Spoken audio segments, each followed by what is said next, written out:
আসসালামু আলাইকুম।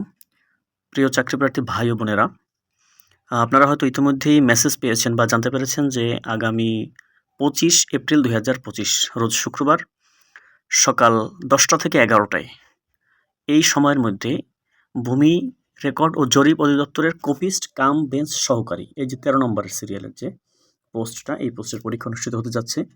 তো পরীক্ষায় যখন আমরা আবেদন করেছিলাম ২০২৪ সালের মার্চ মাসে আবেদনটা ছিল।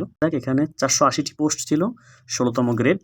বেতন ছিল ৯,৩০০ থেকে শুরু করে ২২,৪৯০ টাকা। উচ্চ মাধ্যমিক সার্টিফিকেট, পাশাপাশি যে জিনিসটা থাকতে হবে, কম্পিউটার মুদ্রাক্ষরে প্রতি মিনিটের সর্বনিম্ন গতি ইংরেজিতে ২০ শব্দ এবং বাংলায় ২০ শব্দ। তার মানে কম্পিউটার বিষয়ক বেসিক কিছু সাধারণ জ্ঞানের প্রশ্ন আপনাকে এমসিকিউতেই করা হবে বা হতে পারে। পরীক্ষাটা আসলে কেমন হবে? এমসিকিউ হবে নাকি রিটেন হবে? অনেকেই অনেক কথা বলেন।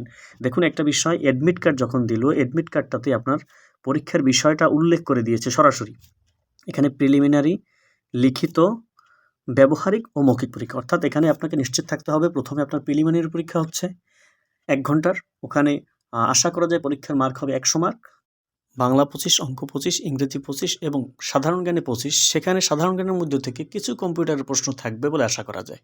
আর যে জিনিসটা পরিবর্তন হবে, আপনারা জানেন জুলাই অভ্যুত্থানের পরে একটু সাধারণ জ্ঞানের ক্ষেত্রে কিছু বিষয়ে গুরুত্ব দিয়ে পড়তে হবে, আর কিছু বিষয়ে একটু গুরুত্বটা কমিয়ে পড়লেই চলবে। যারা মোটামুটি পড়াশোনার মধ্যে আছেন, চাকরির পরীক্ষা দিচ্ছেন, তাদের জন্য এই বিষয়গুলো একটু স্পেসিফিক করে নেওয়া আপনাদের জন্য সহজ হবে। তাও বলি, বাংলাদেশের যুদ্ধকালীন ইতিহাসে কিছু বিষয় যেটা এখন সামনে আসতেছে বা আগে ছিল না, এই বিষয়গুলো একটু খেয়াল করবেন। এই সাধারণ জ্ঞানে কিছু পরিবর্তন হবে, জুলাই অভ্যুত্থান থেকে ২-১টা প্রশ্ন থাকতে পারে। খুব টেনশনের কিছু নেই, আহামরি খুব বেশি কিছু পরিবর্তন হবে না।